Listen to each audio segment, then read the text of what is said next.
오늘 말씀의 제목은 율법을 완성하러 오시다입니다.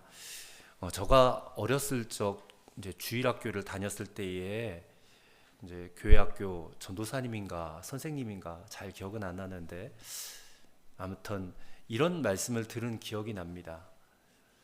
율법에 대해서 가르쳐 주시는데 구약 시대에 율법을 주셨잖아요. 근데 이 율법이 너무 지키기 어려운 것이기 때문에 하나님께서 이 신약 시대에 들어와서는 좀 더 지키기 쉬운 복음을 주셨다. 여러분도 혹시 이런 말 들어보신 적 있으세요? 구약 율법은 너무 어려우니까 지키기 쉬운 복음을 주셨다. 그렇다면 이거를 가르쳐 주신 분은 오늘 본문 17절 말씀을 알지 못했거나 아니면 무시했을 가능성이 있습니다. 왜냐하면 예수님은 율법 대신에 복음을 주시려고 오신 것이 아니라 율법을 완전하게 하려고 오셨다고 말씀하셨기 때문에 그렇습니다. 우리가 흔히 복음하면 이 복음이라는 것은 예수님을 믿기만 하면 구원받는다.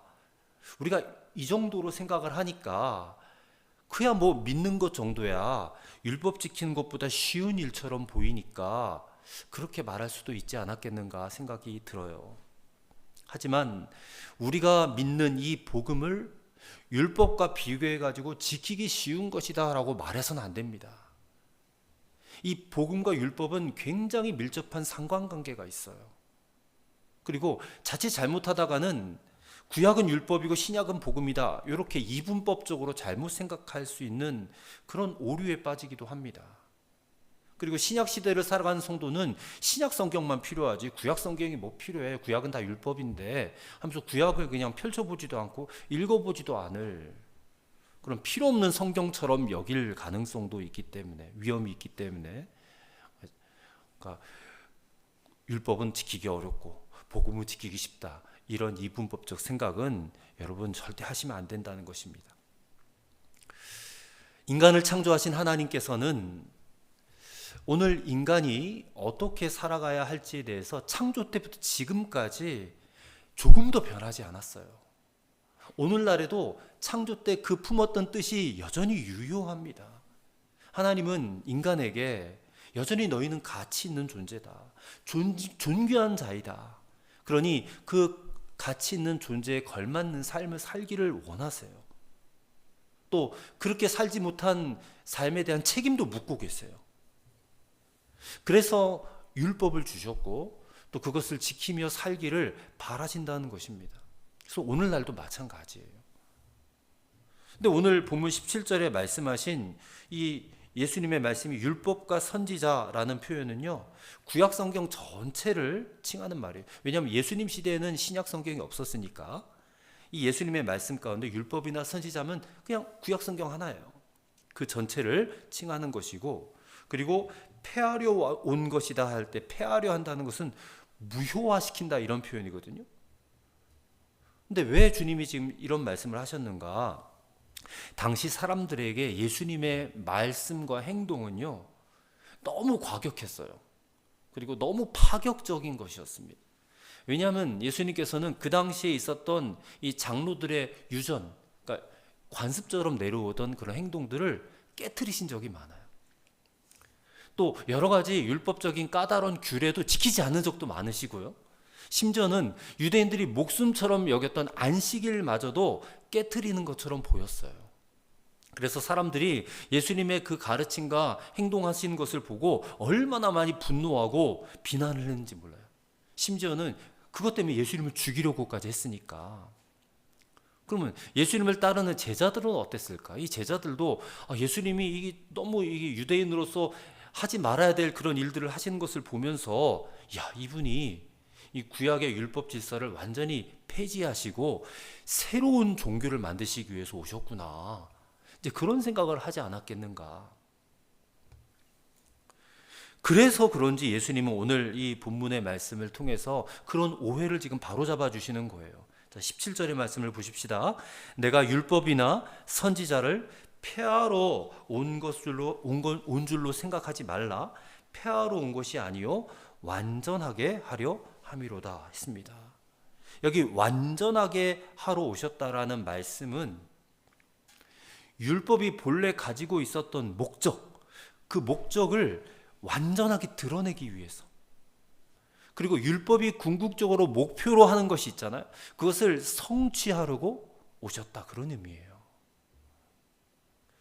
자, 이 말씀의 해석의 열쇠는 18절의 말씀이에요. 18절도 보십시오. 진실로 너희에게 이르노니 천지가 없어지기 전에는 율법의 1.1획도 결코 없어지지 아니하고 다 이루리라 말씀하고 계십니다.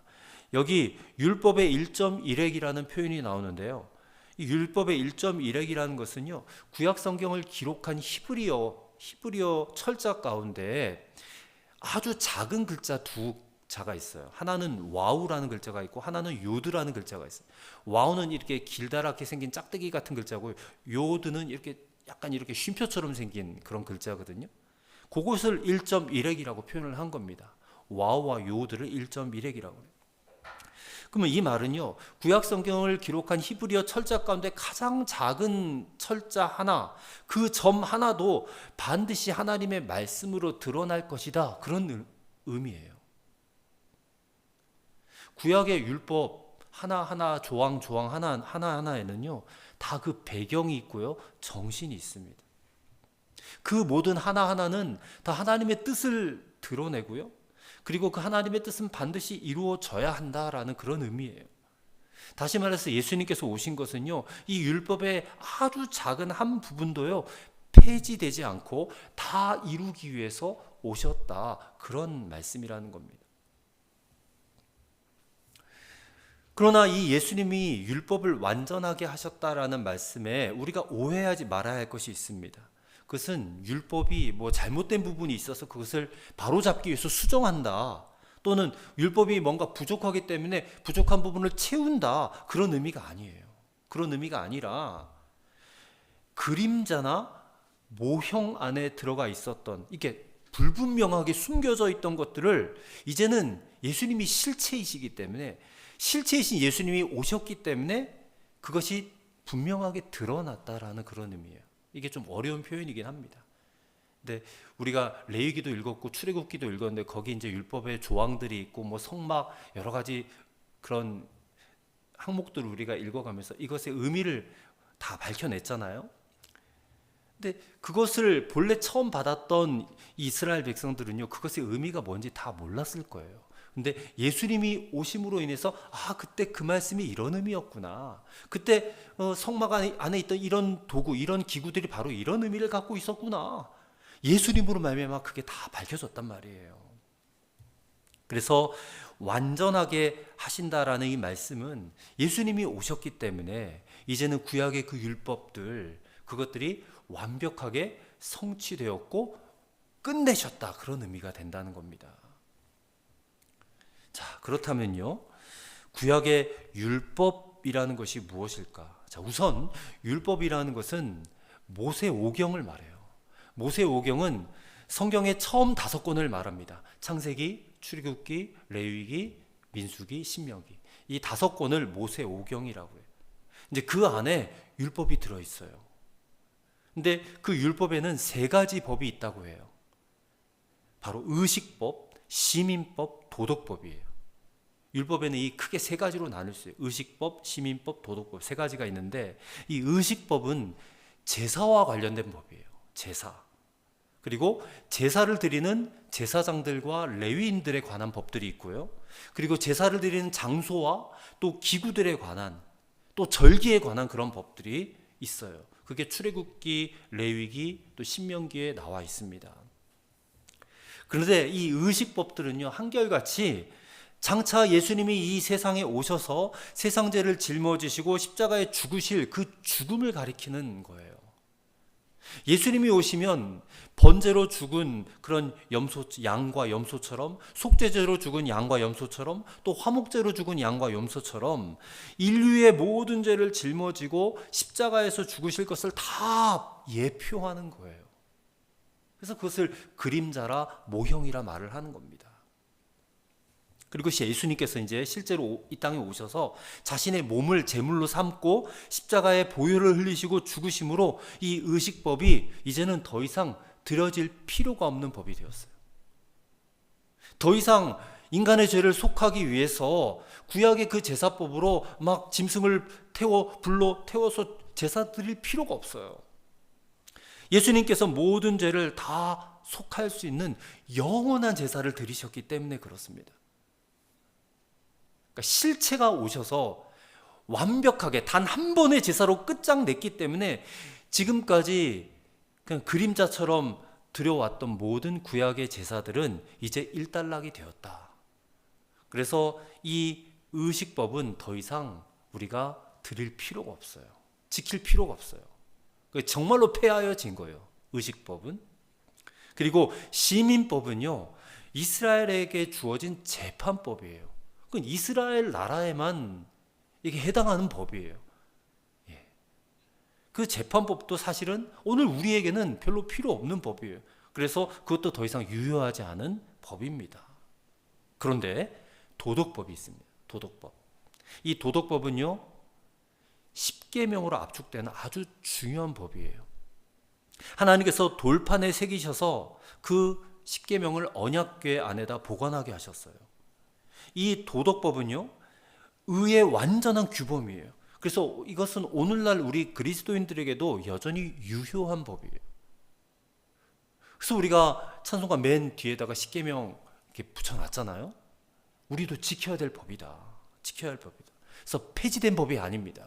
십계명까지 폐지되었다고 가르치면 그것은 이단입니다. 잘못된 거예요. 거기 보면 무슨 우상을 숭배하지 말라 그러고 살인하지 말라, 가늠하지 말라, 뭐 이런 여러 가지 금하시는 하나님의 명령들이 있는데 그 하나님의 명령들을 통해서 하나님의 뜻을 우리가 알 수가 있어요. 바로 하나님은 거룩하신 분이시다라는 겁니다. 그럼 하나님은 거룩하시니까 하나님의 백성들, 하나님의 자녀들은 어떻게 해야 되겠습니까? 여전히 거룩해야죠. 하나님처럼 거룩해야 된다는 겁니다. 하나님의 거룩하신 그 법이 십계명에 압축되어져 있는 거예요. 그 거룩하심이 영원하신 것처럼 이 법과 이 법의 정신도 영원하고, 그리고 그것을 우리 그리스도인들도 당연히 지켜야 된다는 것이에요. 근데 우리가 이 십계명을 완벽하게 지킬 수 있는가? 솔직히 말씀드리면 우리 완벽하게 못 지켜요. 그래서 이 십계명 법대로 우리를 판단하시고 구원하실지 멸망시킬지를 판단하신다면 우리는 구원받을 가능성이 거의 없어요. 왜냐하면 이 10가지 계명 중에 단 한 가지라도 어기면 우리는 구원받지 못한다. 그럼 도대체 지키지도 못할 십계명은 왜 찬송가 뒤에다가 박아놨냐? 예수님께서 순종하셨다는 거예요. 예수님께서 이 법에 철저하게 순종하셨어요. 완벽하게 순종하셨어요. 그래서 예수님께서 우리 대신 하나님의 이 거룩한 법을 완벽하게 순종해 주셨다라는 거예요. 그러면 뭡니까? 율법의 3가지, 이 시민법, 도덕법, 의식법, 이 모든 법들이요 다 예수님께서 오셔서 완벽하게 성취하셨다라는 거예요. 그것을 로마서 8장 3절 4절에는 이렇게 말씀하고 있습니다. 율법이 육신으로 말미암아 연약하여 할 수 없는 그것을, 그러니까 우리는 지킬 수 없는 그것을 하나님은 하시나니 곧 죄로 말미암아 자기 아들을 죄 있는 육신의 모양으로 보내어 육신의 죄를 정하사 육신을 따르지 않고 그 영을 따라 행하는 우리에게 율법의 요구가 이루어지게 하려 하심이니라 했습니다. 쉽게 설명하면 우리는 도저히 이 육신이 연약해서 지킬 수 없는 법들인데, 시민법이든 의식법이든 도덕법이든 우리는 약해서 지킬 수 없는데 예수님께서 오셔서 그걸 다 지키셨다는 거예요. 지키셨고, 그리고 우리가 지키지 못한 그 죄를 예수님의 몸에다가 다 뒤집어 씌웠다는 거예요. 그래서 예수님을 십자가에 죽게 하심으로, 왜냐하면 율법을 지키지 못하면 죽음이니까. 근데 예수님이 대신 우리가 지키지 못한 율법의 요구를 다 끌어안고 죽으심으로 율법의 요구를 이루셨다, 그 얘기예요. 그래서 교회는, 성도는 이 예수님 한 분이면 충분하다는 거예요. 예수님이 오셔서 다 이루셨으니까. 그리고 우리는 그 예수님을 단지 믿은 것밖에 없는데, 그것 때문에 우리는 말로 다 할 수 없는 너무나도 놀랍고 대단한 복을 받게 된 것입니다. 그 복이 한마디로 말하면 자유입니다. 자유. 여러분, 우리는 자유케 되었어요. 무엇으로부터의 자유입니까? 율법의 멍에로부터의 자유예요. 양심의 고통으로부터의 자유예요. 우리를 속박하던 모든 형식, 모든 규율로부터 이제는 우리는 벗어나서 자유를 얻었다는 것입니다. 왜요? 주님께서 그 율법에 매이셨어요. 그리고 우리를 그 율법에서부터 자유케 하셨다는 것입니다. 그러니까 이 말을 우리는 잘 생각해야 됩니다. 우리가 율법에서부터 자유케 됐으니까 더 이상 율법을 지킬 필요 없다, 그런 말일까? 20절입니다. 내가 너희에게 이르노니 너희 의가 서기관과 바리새인보다 더 낫지 못하면 결코 천국에 들어가지 못하리라. 그러니까 주님의 말씀은 다르죠. 너희의 의가 서기관 바리새인의 의보다 더 낫지 못하면 천국에 못 들어간다, 그렇게 말씀하세요. 자, 그렇다면 서기관과 바리새인의 의가 뭐냐 도대체. 자, 이 사람들은요, 예수님 당시에 있었던 사람들인데 그야말로 최고 수준의 종교성을 보여주는 사람들이에요. 우리가 서기관 바리새인들 하면 그냥 나쁜 사람들처럼 그렇게 생각하지만 그렇지 않아요. 이 사람들은요, 당시에 이 도덕적인 부분에 있어서는 대단히 큰 존경을 받은 사람들입니다. 그들은 시간을 정해서 기도했던 사람들이고 11조는 정말 철저하게 드렸던 사람들이에요. 얼마나 철저하게 11조를 드렸는지 박하나 향료 같은 이 조미료로 쓰이는 것들이거든요. 그런 것들의 10분의 1까지 떼가지고 하나님께 바쳤어요. 조미료의 10분의 1. 여러분, 그런 거 바쳐보신 적 있으십니까? 여러분, 집에서 음식할 때 쓰던 조미료의 10분의 1을 떼가지고 하나님께 바쳐보신 적 있으세요? 우리는 뭐 그렇게 하지도 않죠. 근데 이 사람들 그렇게 할 정도로 대단히 철저하게 율법을 지켰던 사람들이라는 거예요. 또 율법에는 1년에 한 번 금식을 명했는데 이들은 얼마나 열심히 특심했는지 일주일에 2번 금식을 했어요. 일주일에 2번. 또 안식일에는 일하지 말라라고 하는 이 율법을 지키기 위해서요, 안식일 계명을 잘 지키기 위한 또 다른 율법 49가지를 만들었어요. 그래서 뭐 제가 지금 언뜻 생각나기에는 그들은 안식일이 되면 엘리베이터 탔는데 엘리베이터 버튼도 안 눌러요. 그 버튼 누르면 일하는 거니까 그 버튼도 다른 사람 보고 눌러달라고 할 정도로 그런 사람들이 이 사람들이. 이 많은 것들을 다 지킬 정도의 대단한 종교성을 가진 사람들이 서기관과 바리새인들의 의라는 거예요. 그래서 어떻게 보면 정말 율법에 있어서는 흠이 없는 자들 아닙니까? 그러니까 오늘 교회를 출입하는 저와 여러분보다 이 사람들이 훨씬 더 도덕적으로 종교적으로는 괜찮은 사람들이에요. 그런데 오늘 예수님 뭐라고 하세요? 이 사람들의 의로는 결단코 천국에 못 들어간다는 거예요. 서기관과 바리새인의 의로는 못 들어간다. 야, 그러면 우리는 이 사람들보다 훨씬 더 종교적으로 훨씬 더 율법을 잘 지켜야 되고 완벽하게 정말로 1.1획도 흠도 없이 지켜야 된단 말인가? 이런 부담감이 생기는 말씀일 수가 있어요. 도대체 주님께서는 우리가 도저히 할 수도 없는 이런 말씀을 왜 하시는 것일까?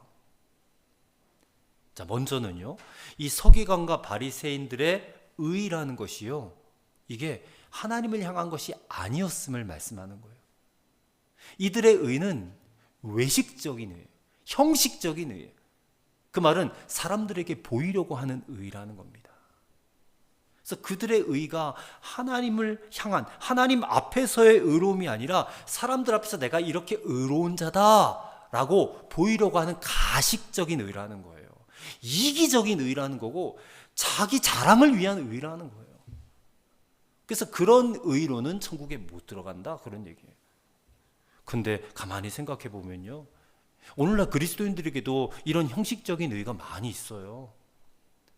우리가 겉으로 주의를 잘 지키면, 또 11조 헌금을 잘 드리면, 또 교회 봉사를 잘하면 내가 잘하지 못한 저 사람보다 내가 좀 더 낫지 않은가라는 그런 스스로 자부심을 갖지 않습니까? 그러니까 공개적인 자리에서 나는 썩 괜찮은 신앙인이다, 그렇게 그것으로 만족하지 않느냐는 거예요. 그러면서 속으로는, 그 내면으로는 하나님에 대한 원망과 불평이 있고 여전히 세상적인 정욕과 탐심에 사로잡혀 있고, 다른 사람들에 대한 질투와 또 미움의 마음을 가지고 있고, 또 온갖 불의한 생각들 가득 차 있으면서 겉으로는 완벽한 종교인의 삶을 산다고 해서 이 사람이 과연 하나님이 보실 수 인정하실 만한 그런 의의를 가진 사람이라고 말할 수 있겠느냐? 우리도 똑같습니다. 우리도 서기관과 바리새인들, 그들보다도 못하지만 그들보다 더 악할 수도 있어요. 훨씬 더. 그렇다면 우리가 천국에 들어가기 위해서 예수님께서 말씀하신 이 의의 수준으로 살려면 도대체 어떻게 해야 될까? 최소한 서기관과 바리새인들이 가진 의의를 넘어서야 되잖아요. 근데 저나 여러분이나 이들의 의를 넘어설 자신 없어요. 이들보다 더 율법을 잘 지킬 자신도 없고요. 그럴 능력도 없어요, 우리에게는. 그렇다면 서기관과 바리새인의 의보다 더 나은 의라는 것이 과연 도대체 무엇일까? 무엇을 말하는 것일까? 우리가 요 대목만 보면 모르지만 우리는 뭐 다른 성경도 있잖아요. 로마서도 있고 갈라디아서도 있고 사도 바울의 이 복음을 설명한 내용들을 읽어보면요, 예수님이 말씀하신 이 의가 무엇인지를 알게 돼요. 이게 뭐냐면 바로 예수님을 믿는 믿음의 의입니다. 믿음의 의. 로마서 3장 24절 말씀을 들어보십시오. 그러므로 예수 안에 있는 속량으로 말미암아 하나님의 은혜로 값없이 의롭다 하심을 얻은 자가 되었느니라. 자, 값없이 의롭다 하심을 얻은 자가 되었대요. 누가요? 저와 여러분이. 무엇 때문에? 예수님을 믿음으로. 그래서 믿음의 의라고 한마디로 말할 수 있는 거예요. 믿음으로 의롭게 된다. 한자어로 이신칭의라고 합니다. 믿음으로 의롭게 된다. 인간의 행위적인 노력으로 율법을 완벽하게 지킴으로 얻는 의가 아니라 십자가에 못 박히신 예수 그리스도, 그분이 이루신 의로 덧입혀지는 의, 그것을 칭의라고 그래요. 덧입혀진다. 그 의를 우리가 가진 것이에요. 인간의 행위를 보이려고 막 애쓰는 의가 아니라 주님의 십자가의 사건, 그 십자가의 공로로 덧입혀진 의를 우리가 가지라는 거예요. 그 의가 서기관과 바리새인의 의보다 더 나은 의라는 거예요. 그 의를 가져야 천국에 들어갈 수 있다, 그 얘기예요. 여러분, 이 의는 인간의 노력으로 이루는 의가 아닙니다. 이거는 하나님이 주시는 의예요. 예수님의 말씀처럼 우리에게 그 의가 없다면 우리는 결단코 천국에 들어갈 수가 없어요. 여러분, 우리가 양심적으로, 문자적으로 율법 조항 하나하나 지키는 것 가지고는 천국에 절대로 들어갈 수가 없어요. 십계명 다 지켰다고 천국에 들어갈 수 없어요. 천국에 들어가려면 예수님을 믿는 믿음의 의가 있어야 돼요. 이 의가 곧 서기관과 바리새인의 의보다 더 나은 의예요. 그리고 더 중요한 게 있어요. 우리에게 이 예수님을 믿는 믿음의 의가 입혀지면 우리 안에 성령님이 들어오세요. 성령님이 들어오셔서 우리의 이 근본 타락한 성품과 본성과 인격과 생각을 변화시켜 주세요. 그것을 거듭난다라고 그래요. 거듭난다. 그래서 우리의 속사람이 변화되고 거듭나면 점차적으로 우리의 행위까지도 변화가 나타나게 돼요.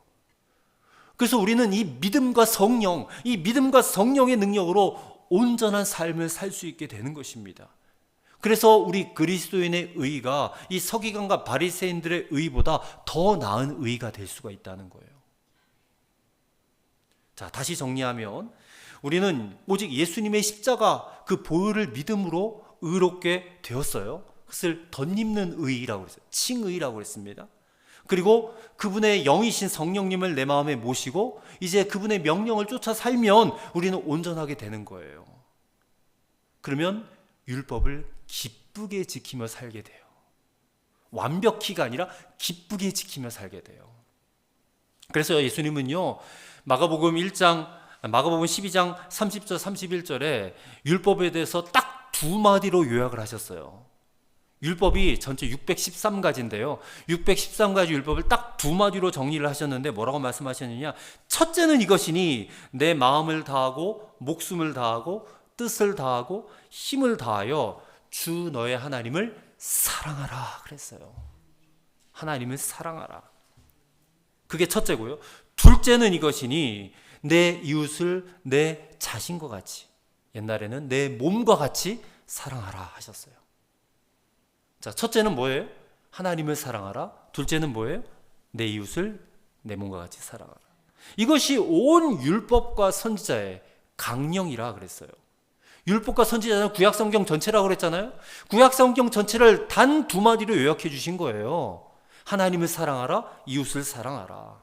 이보다 더 큰 계명이 없다 그러셨어요. 여러분, 이 두 계명은 율법의 정신을 그대로 드러내는 거예요. 이 두 계명만 지키면 모든 계명을 다 지키는 거예요. 믿으십니까? 예를 한번 들어봅시다. 회사에 가면요, 여러 가지 규정들을 정해놔요. 지각하지 않기, 좋은 말하기, 종이컵 안 쓰기, 복사할 때 종이 아껴 쓰기, 능동적으로 일하기, 뭐 등등등 여러 가지 세부 조항들, 규정들이 많아요. 근데 어떤 회사에는요, 이런 뭐 여러 가지 복잡하고 그냥 많은 규정들이 없고 딱 한마디만 한대요. 우리 모두 회사를 사랑합시다. 그러면 그 회사를 사랑하는 그 말 한마디에 모든 것이 다 들어가 있는 거예요. 회사를 사랑하니까 물도 아껴 쓰고, 회사를 사랑하니까 종이도 아껴 쓰고, 회사를 사랑하니까 지각도 안 하고, 그럴 수 있는 것 아니겠어요? 교회도 마찬가지입니다. 교회에서 목사가 단위에서 설교해요. 여러분, 주일을 성수하셔야 됩니다. 여러분, 예배 시간에 늦지 마셔야 됩니다. 여러분, 옷을 단정하게 입고 오셔야 돼요. 여러분, 11조 반드시 드려야 됩니다. 막 이렇게 여러 가지 내용을 가지고 설교를 한다 칩시다. 근데 그렇게 목사가 강단에서 말한다고 그게 다 됩니까? 뭐 때로는 늦을 수도 있고, 때로는 옷을 더럽게 입고 올 수도 있고.